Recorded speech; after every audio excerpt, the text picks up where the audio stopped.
ভালো আছে ভালো আছে মনে পড়ে রবিরা कविताएं তোমাকে ये बांग्ला वर्ड गाना है ठीक है हमको बांग्ला भी आता है थोड़ा ठीक है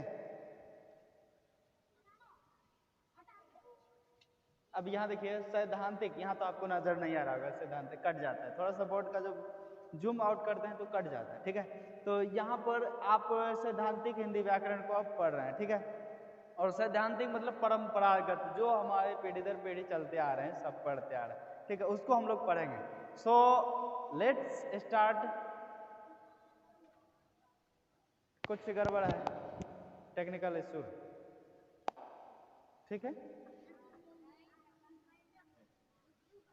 মনে পড়ে রবিরায় কবিতায় তোমাকে একদিন কত জানো দেখেছি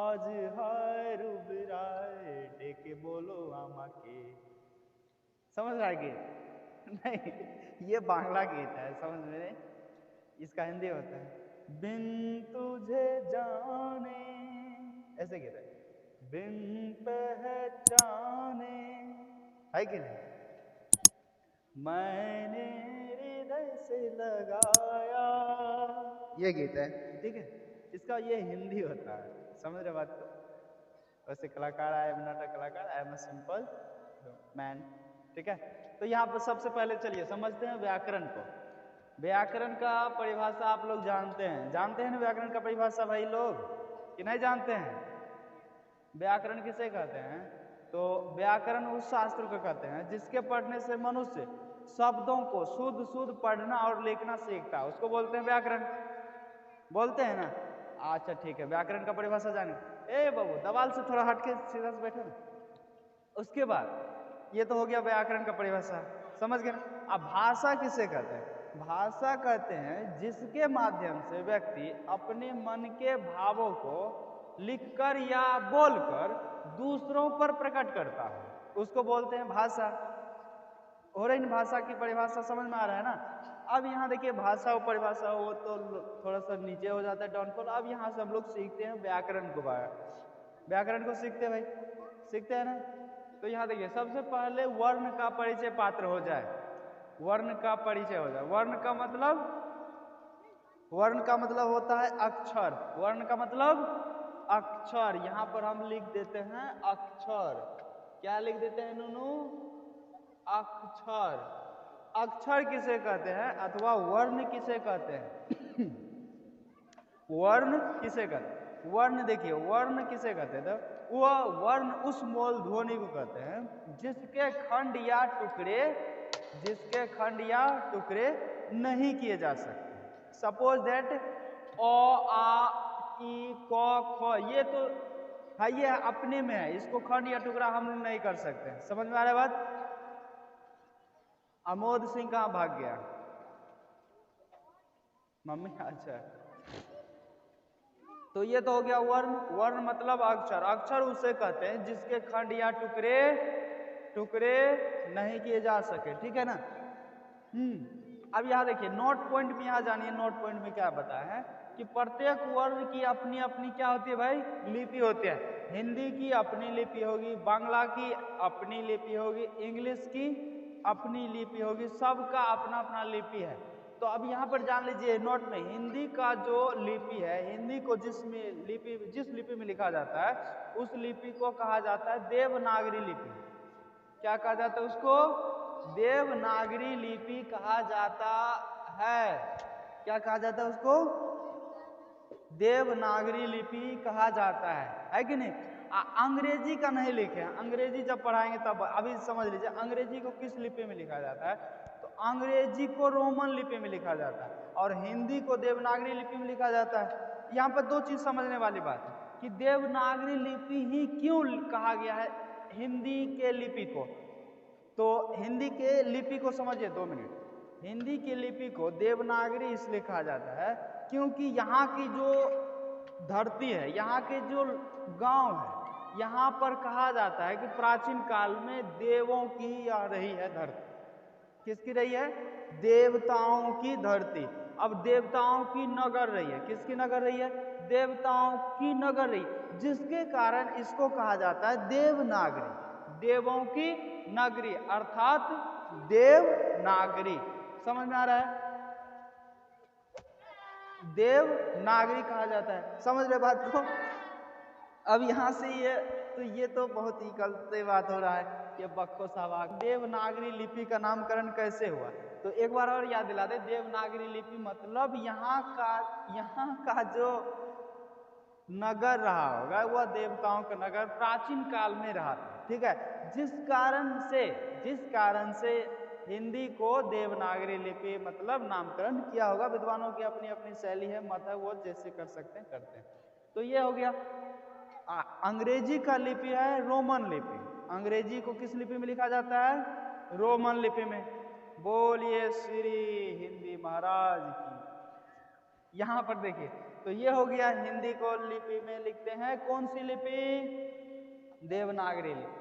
अच्छा चलिए आइए, अब यहां पर पूछता है वर्णमाला किसे कहते हैं? वर्णमाला किसे कहते हैं? तो वर्णमाला कहते हैं वर्णों के समुदाय को। क्या कहते हैं? वर्णों के समुदाय को क्या कहते हैं? वर्णों के समुदाय को क्या कहते हैं? वर्णमाला कहते हैं। अब यहाँ पर वर्णमाला देख लीजिए, वर्णमाला कुल हिंदी में कितने वर्ण होते हैं भाई? 48 वर्ण होते हैं। कितने वर्ण होते हैं? 48। 48 कहिएगा, 48 कैसे किससे गिनती कर लिए सर जी, हमको बताइए ना। 48 का गिनती यहाँ से कीजिए। ओ आ हर्षई दीर्घई हर्षौ दीर्घौ री ए ऐ ओ औ, कुल मिलाकर 11। ये जो स्वर हो गया, स्वर की संख्या कुल कितनी हो गई भाई? 11। कहां से कहां तक? 1 2 3 4 5 6 7 8 9 10 11, कुल 11। उसके बाद व्यंजन वर्ण आ गया कितना? क वर्ग। क वर्ग का मतलब कोई समझा सकते हैं इसमें से? कोई मेरे सामने है, कोई जो है बता सकता है क वर्ग? क वर्ग मतलब मुझे जिसका ये इंतजार है, ये जो लगता है, ये जो पढ़ाई है एक सपना सा है, वो सब तो दिन रात लिखता ही है। चलिए खैर, यहाँ पर क वर्ग मतलब क ख ग घ अंग। च वर्ग मतलब च छ ज झ य। ट वर्ग मतलब ट ठ ड ढ न। आता है ना? आता है बाबा? आता है बाबा? आता है। चलिए ये हो गया। उसके बाद देखिए स्वर वर्ण या व्यंजन वर्ण तो बताओ, मतलब क वर्ग में क्या गो? 5 गो। इसमें भी 5 गो, इसमें भी 5 गो, इसमें 5 गो, इसमें भी 5 गो। क्या गो हो गया? अरे जोड़िए ना, 1 2 3 4 5, 5 25 या 11? कौन फटाक जोड़ लेता है? 25 और 11 कितना? 36। 36 हो गया। य लो में 4 गो। य जो य रो लो वो है, इसको अंतस्थ का मतलब उच्चारण करके महसूस कीजिए, रियलाइज कीजिए, अपने आप रियलाइज कीजिए। कहिए तो यो, मतलब शरीर के अंदर से आ रहा है, शरीर के अंदर से आ रहा है ना। 2 मिनट स्थिर होकर रियलाइज कीजिए यो। उसके बाद रियलाइज कीजिए रो, लगता है कि अंदर से आ रहा है, उल्टी होके आ रहा है, मतलब उल्टा पेट के अंदर से आ रहा है रो। उसके बाद कहिए लो, आ रहा है लो अंदर से। उसके बाद कह रहा है वो, अंदर से आ रहा है वो, इसलिए इसको कहा अंतस्थ वर्ण, ठीक है, अंदर से आ रहा है, राइट। इसकी संख्या हो गई 4। अब यहाँ पे उष्म इसलिए कि इसके उच्चारण में मुंह से भाप मतलब गर्म हवा निकलता है। उच्चारण करके देख लीजिए, तालम सौ, देख लीजिए गर्म हवा आएगा आपको। नहीं आएगा तो फिर आप कहिएगा कि सर जी झूठों से बता रहे हैं, कि नहीं? आप वीडियो पे झूठों से बता रहे हैं। आप प्रैक्टिकल कीजिए, हाथ सामने लाइए। तालम सौ, आ रहा है गर्म हवा। उसके बाद दंत सौ, आ रहा है गर्म हवा, बिल्कुल आ रहा होगा। तो इसकी संख्या कितनी है भाई? 4। कितना हो गया? 36 और 4 कितना? 40। 36 और 4 44। हे बब्बो, 36 और 4 जोड़ो ना, अभी 40 हुआ। ये क्या है? ढ और ड, ये 2 गो आ गया, कितना हो गया? कितना रे? अरे 46 हो गया। 46 आ दू को कहाँ भाग गया? तो दू को एक आहियो होता है, एक प्रवाह होता है, जिसका हमने यहाँ जिक्र नहीं किया, इसको हम आगे बताएंगे। तो वो होता है आव्यूह होता है, जिसको आव्यूह समझिए। तो वो आव्यूह दू को जोड़ दीजिए तो कितना हो गया? 48 को, मतलब वो आव्यूह मतलब ऐसे संयोजक चिन्ह का जैसा होता है, समझ रहे बात को? तो ये हो गया दू, तो 48 हो गया। तो इस तरह से कुल कुल कुल कुलम कुल कितना? 48 उड़ गया ना वर्णों की संख्या, हो गया? समझ में आ गया कहां से 48 आया? कल हम पूछेंगे बाबुआ कि 48 कहां से होला, समझ में आ रहा है बारी मेरे बात को? तो यहाँ देखिए, अब यहाँ पे चलते हैं भेद के बारे में। किसका भेद के बारे में भाई? वर्णों के भेद। तो वर्ण के दो भेद होते हैं, कौन कौन? स्वर वर्ण और व्यंजन वर्ण। स्वर वर्ण और व्यंजन वर्ण। स्वर मतलब हरे राम, इसको बोलते हैं स्वर, बेसुरा कहीं का, गाने के लिए भी नहीं आता, इसको बोलते हैं स्वर, मतलब जो हम लोग गाते हैं उसको बोलते हैं स्वर। सारे गा मा पा धा नी सा, ऐसे ये हुआ स्वर। इसको भी कहा जाता है, लीड लड़का जो म्यूजिक पढ़ता है ये भी स्वर पढ़ता है कि नहीं? तो इसको बोलते हैं स्वर। लेकिन वो स्वर नहीं, संगीत में स्वर अलग है, यहाँ का स्वर अलग है। कहिएगा यहाँ का स्वर का मतलब क्या? मतलब उन स्वरों को कहा जाता है जिनके उच्चारण में किसी अन्य वर्ण की सहायता नहीं ली जाती, मतलब इनका उच्चारण ऑटोमेटिक होता है, स्वतः होता है। जैसे मान लीजिए कि कोई बड़ा आदमी है, बाजार जा रहा है, तो अकेले जा सकता है, लेकिन कहेगा ही लड़का को बाजार जी, अकेला नहीं जा सकता है, तब इसके साथ में जाना पड़ता है। तो ये बड़का है, स्वर क्या है? तो अब बड़का है, मतलब अकेलो गाता है, सारे गामा ये सब गाता है ना, तो उसी को कहा जाता है स्वर वर्ण। मतलब यहाँ वैसे वर्ण जिनके उच्चारण में किसी अन्य वर्णों की सहायता नहीं ली जाती है, जिनका उच्चारण स्वतः हो जाती है, अपने आप होता है, उसको बोलते हैं क्या? स्वर वर्ण। और स्वर वर्ण का अंग्रेजी क्या हो जाता है? वॉवेल। तुम लोग पढ़ा होगा वॉवेल, कहेगा सर जी वॉवेल तो ए ई आई ओ यू को पढ़ते हैं, वॉवेल हो? अरे बाप रे, वही हो? अरे नहीं, वो तो अंग्रेजी वाला, ये हिंदी वाला है। इसमें देख लीजिए कौन कौन है स्वर वर्ण, कौन कौन है भाई, यहाँ पर देख लीजिए। मतलब स्वर वर्ण नहीं लिखा है, एग्जाम्पल नहीं दिए हैं क्या? जगह नहीं था, अभाव है जगह, है कि नहीं?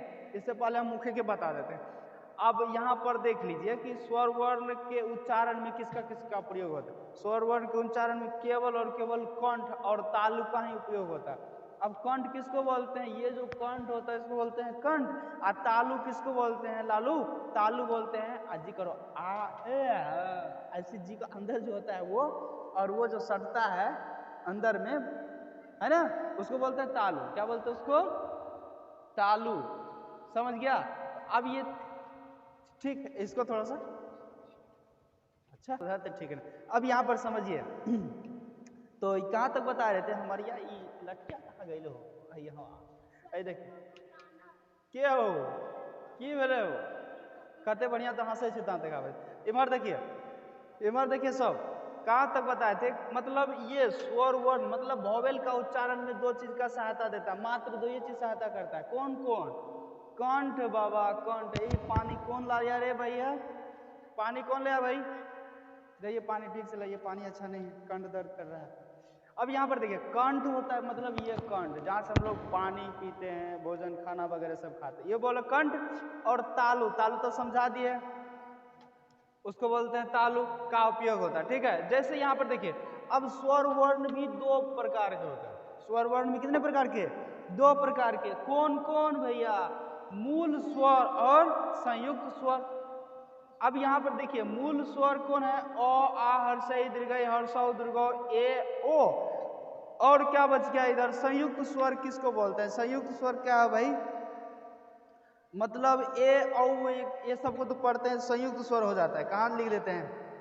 ठीक है, ए ओ प्लस औ या ए प्लस ओ इत्यादि सब जो मिलाकर के जब शब्द को कोई जोड़कर बनाते तब उसको बोलते हैं संयुक्त। आ गई बात पकड़ में? चलिए यहाँ से हम भी पकड़ते हैं दूसरा नंबर का गाड़ी। कौन दूसरा नंबर का गाड़ी?